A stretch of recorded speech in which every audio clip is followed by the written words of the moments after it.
genetic line.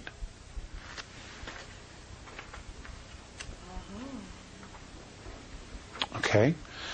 That's an amazing thing. That is an amazing thing. Okay? So, now let's talk about the Lyrans, and then we'll talk about humans some more. Okay? We'll talk about the Lyrans. Their skin color is amber, blue, and or red.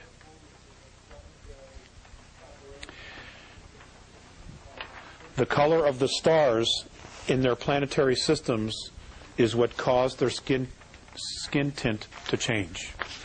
Okay, depending upon the frequency and the UV ultraviolet scale of their stars. Okay?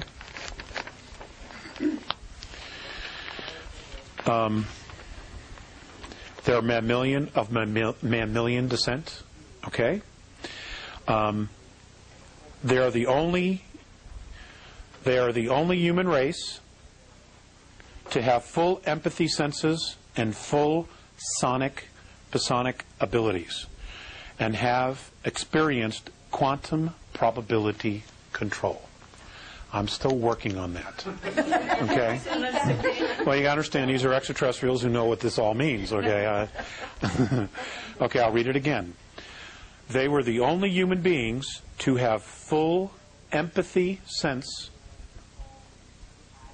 full psionic abilities, psionic, and have experienced quantum probability control.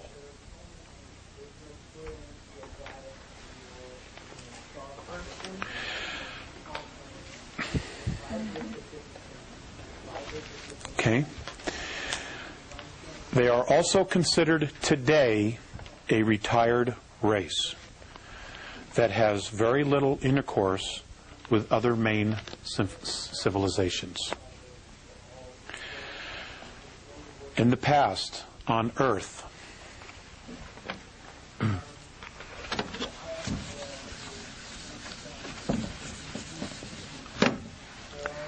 they were known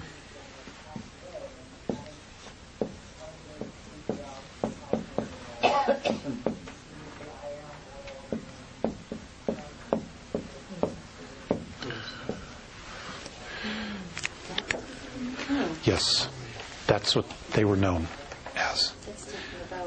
I can't read your writing, I'm sorry. Oh, I'm sorry. Bodhisattva. It's Bodhisattva.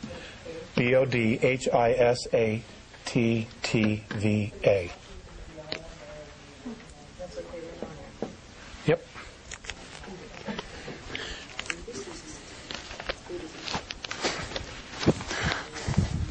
Ta-da! Lights go off. That's great. You know, that's great. Okay.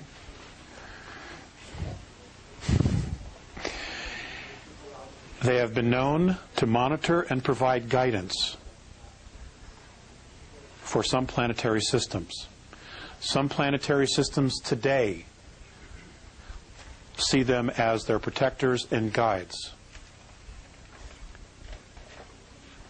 They're worshipped, in other words.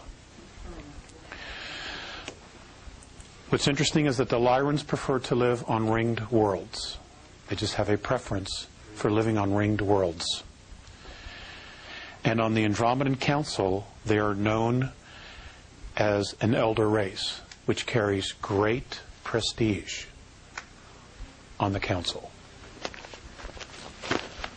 Because extraterrestrial civilizations, ladies and gentlemen, really pay close attention to genetic lineage. Okay, now we're going to talk about the human race as a whole. The Andromedan, how the Andromedans see the human race. Okay? I'm doing this for the people at home so that they can all write this down. Okay.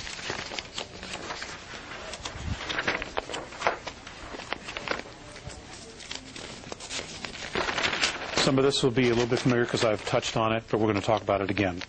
The human race is unusual in having all of its member races derive from one genetic line. This accounts for the remarkable casual interactions of the great human civilizations. But for better or for worse, human galactic civilizations, even if they compose a single clan, have diverse evolutionary histories. Okay? Each culture is very different in the way that they've evolved. Okay? Not as a species, but as a culture. Okay? I want to be specific to that. And misunderstandings and conflicts have occurred.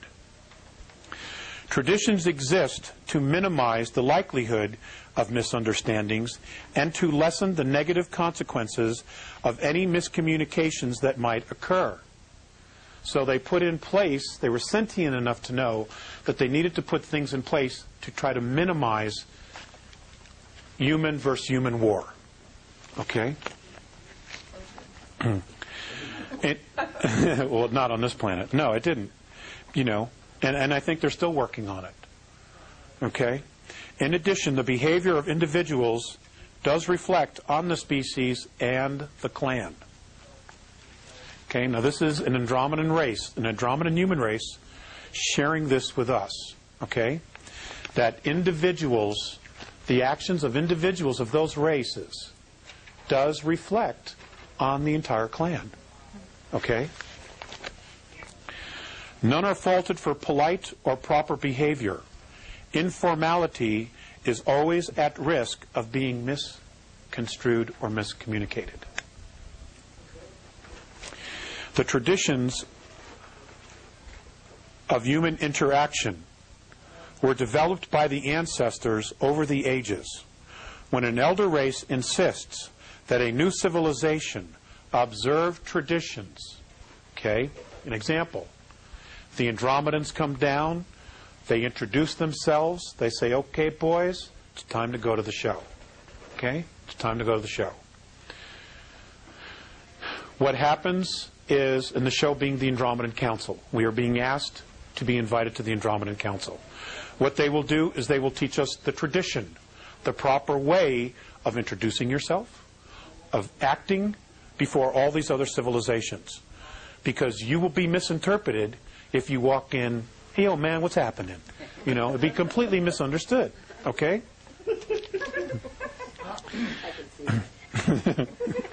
Yo, blood, what's up?